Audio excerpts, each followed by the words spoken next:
നീ പോയി ആരൊക്കെ പിറമ്മിങ്ങ മാറ്റ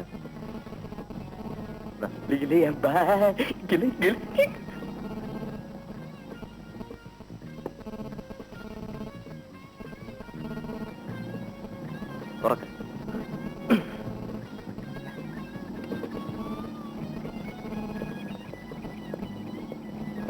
നിങ്ങൾക്ക് അകത്ത് കയറിയൊന്ന് കുടിച്ചൂടെ? പബ്ലിക്കായിട്ട് ഇങ്ങനെ ഒന്ന് കുടിക്കുന്നത് ശരിയാണ്?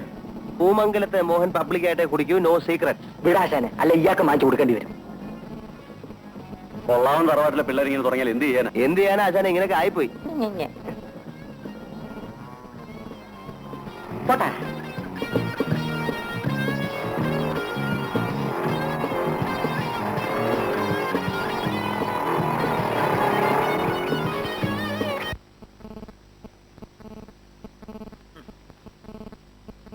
സുമാരി, എടീ സുമാരി, വിളിച്ചോ? മേലാൽ ഇവിടെ എങ്ങനെ ഇരിക്കുന്നു ഇവനോടൊന്ന് പറഞ്ഞാട്ടെ. ഞാനോ? നീ പെറ്റതള്ളയല്ലേ, പറഞ്ഞാലെന്താ? എപ്പോഴും ഇങ്ങനെ പാമ്പ് എത്ത പാമ്പാട്ടിയെ പോലെ ഇവനൊരു ഇരിപ്പുണ്ട്. ഞാൻ പിന്നെ എവിടെ പോണാച്ചാ? എസ്റ്റേറ്റിലും പാടത്തുമൊക്കെ പോയി പണിയെടുപ്പിക്കുകയും എടുക്കുകയും വേണം. ആ ശ്രീധരനെ കണ്ടു പഠിക്കടാ. അവനെ പോലെ തന്നെ നിനക്ക് നിലമ്പുരയുടെ ഒക്കെ ഉണ്ടല്ലോ, അങ്ങോട്ടൊന്ന് തിരിഞ്ഞു നോക്കുന്നുണ്ടോ നീ? ഞാൻ ഇനി എങ്ങോട്ടുമില്ല. എന്നെ ഒന്നിനും കൊള്ളില്ലെന്ന് എനിക്ക് തന്നെ ബോധ്യമായി. ഇവൻ പറഞ്ഞതേ സത്യമാണീ സുമാരി. ബിസിനസിന് പോയി, എന്നിട്ടോ ഞാൻ കൊടുത്തതും ബാങ്കിൽ നിന്ന് ലോൺ എടുത്തതും എല്ലാം കളഞ്ഞു കുളിച്ചിട്ട് എടുത്താ പൊങ്ങാത്തൊരു കടവുമായി അങ്ങനെ വന്നിരിക്കുകയാണ്. സ്വന്തം ഭാര്യയും കുഞ്ഞിനെയും പോലും കൂട്ടത്തിൽ താമസിപ്പിക്കാൻ കഴിയാത്ത ഏഭ്യൻ. അത് അവളുടെ കുറ്റവാ. അച്ഛൻ വന്ന് വിളിച്ചാണ് അവള് കുഞ്ഞിനെ എടുത്തോണ്ട് പോയതെന്തിന്? എങ്ങനെ പോവാതിരിക്കൂടി? എത്ര പവന്റെ സ്വർണ്ണം ഉണ്ടായിരുന്നു അവർക്ക്? താൽമാല വരെ ഇവൻ വിറ്റ് നിന്നില്ലേ? ഇനി ഇവിടെ നിർത്തിയ ആ പെണ്ണിനെ കൂടെ ഇവൻ വിൽക്കുമെന്ന് തോന്നി. അതുകൊണ്ടാണ് തന്ത വന്ന് കൂട്ടിക്കൊണ്ടുപോയത്. കുറ്റമാണോടി? എന്തായി, വളം കിട്ടിയോ ശ്രീധര? കിട്ടിയമ്മാവ, വീട്ടിലിറക്കി വെച്ചിട്ടുണ്ട്. മറ്റു വളങ്ങളെല്ലാം മായമാണെന്നാ ആളുകൾ പറയുന്നത്. മനുഷ്യൻ തന്നെ മായമല്ലേ? പുറത്ത് കാണുന്നതാണോ അകത്ത്? ഇതേ ഇരിക്കുന്ന വേറൊരു മായം. ഇവിടെ ഒന്ന് ഇരിക്കാൻ കൂടെ സമ്മതിക്കില്ലേ? ഞാൻ പോയേക്കാം. വേണു, എടാ കാപ്പടിച്ചിട്ട് പോടാ. അവൻ പോയിട്ട് വരൂടി. ഇവിടുന്ന് പോയാ വേറൊരു സ്ഥലത്ത് ചെന്നിരിക്കും, അത്ര തന്നെ. വഴക്ക് പറയല്ലേ മാവ, പുള്ളിക്കാരൻ ആകെ വിഷമിച്ച് നിൽക്കുക. വിഷമിക്കണമല്ലോ.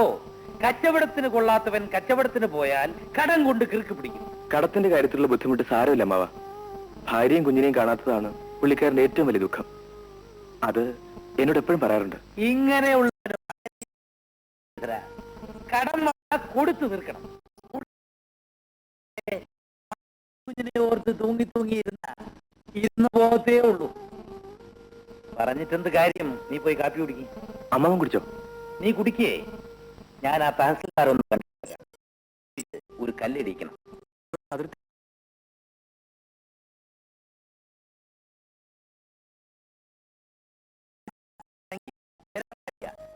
നാളെ ഏതെങ്കിലും പ്രശ്നം വന്നാ ശല്യമായിരിക്കും. അല്പം വെയില് കൊണ്ടെന്ന് വെച്ച് ഞാൻ ഉരുകി പോകത്തൊന്നുമില്ലടേ. നീ അവനെ കൂട്ടിക്കൊണ്ടുപോയി കാപ്പി കൊടുക്ക്. പോന്നാ.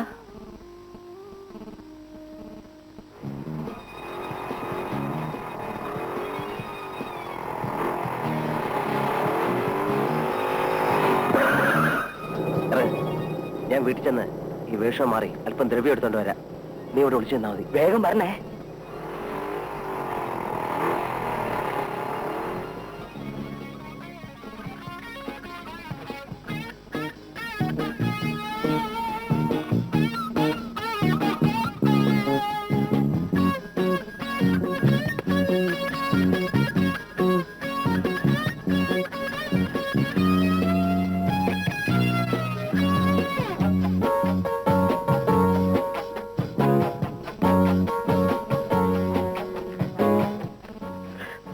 ഭഗവാനെ, രക്ഷപ്പെട്ടു. നീ എന്തിനാ ഇപ്പൊ ഇങ്ങോട്ട് കയറി വന്നത്? അമ്മ കണ്ടോ? ഹേയ് അമ്മാവനോ? മൂപ്പിലാൻ കാല് മാറുന്നു. കാല് മറന്നോ? ഓ, കണ്ണടയുടെ കാലൊടിഞ്ഞ് അത് മാറുന്നു. പക്ഷെ എന്നെങ്കിലും അമ്മയുടെ അമ്മാവന്റെ മുമ്പിൽ ഞാൻ പെടും. അതോടെ എന്റെ ആപ്പീസും പൂട്ടും. നിനക്ക് അവിടെ എവിടെയെങ്കിലും നിന്നാ പോരായിരുന്നോ? ഇനി നിന്നെ കൊണ്ട് ഞാൻ അങ്ങനെ പുറത്തിറങ്ങും. അതൊക്കെ ഇവിടെ നിൽക്കട്ടെ.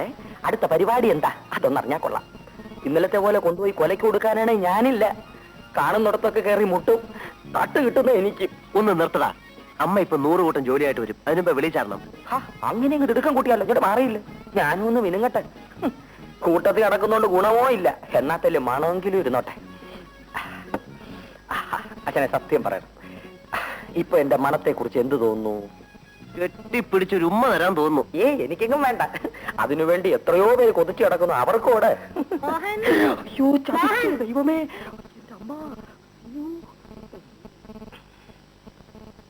നീ ഇപ്പൊ ഇങ്ങോട്ട് വന്ന് കേറിയതല്ലേ ഉള്ളൂ, ഇനി എങ്ങോട്ടാ? ഞാൻ ഒന്ന് വെളിയിൽ പോയിട്ട് വേഗം വന്നേക്കാം അമ്മേ. വെളിയിന്നല്ലേ ഇപ്പൊ ഇങ്ങോട്ട് വന്നത്. ഇനി പോയാ പാതിരാത്രി കഴിയാതെ നീ തിരിച്ചു വരുവോ? എന്തെല്ലാം ജോലി കിടക്കുന്നു. എസ്റ്റേറ്റിൽ പോണം, ബാങ്കിൽ പോണം, പിന്നെ ആ കളക്ടറെ ഒന്ന് കാണണം. അങ്ങനെ അതിനല്ലേ അമ്മയുള്ളത്. സഹായത്തിന് അമ്മാവനും ഇല്ലേ? അതേതായാലും നന്നായി മോഹൻ. നിന്റെ അച്ഛൻ നിനക്ക് സമ്പാദിച്ചു തന്നിരിക്കുന്ന സ്വത്ത് നോക്കി നടത്തേണ്ടത് നീയല്ലേ, ഞങ്ങളാണോ? അമ്മാവന് പിന്നെ എന്തോ ജോലി? കല്യാണം പോലും കഴിച്ചിട്ടില്ല. അതിന് പകരം നിന്റെ സ്വത്ത് നോക്കി നടന്നാ മതിയോ? ഏതായാലും ഞങ്ങളെ സഹായിക്കാനല്ലേ അമ്മാവൻ ഇവിടെ താമസിക്കുന്നത്. ചുമ്മാ സഹായിച്ചേട്ടോ അമ്മാവാ. എങ്ങനെ ഇരിക്കുന്നു? നമ്മൾ എന്തൊക്കെ പറഞ്ഞാലും അവൻ വിചാരിക്കുന്നേ നടക്കും.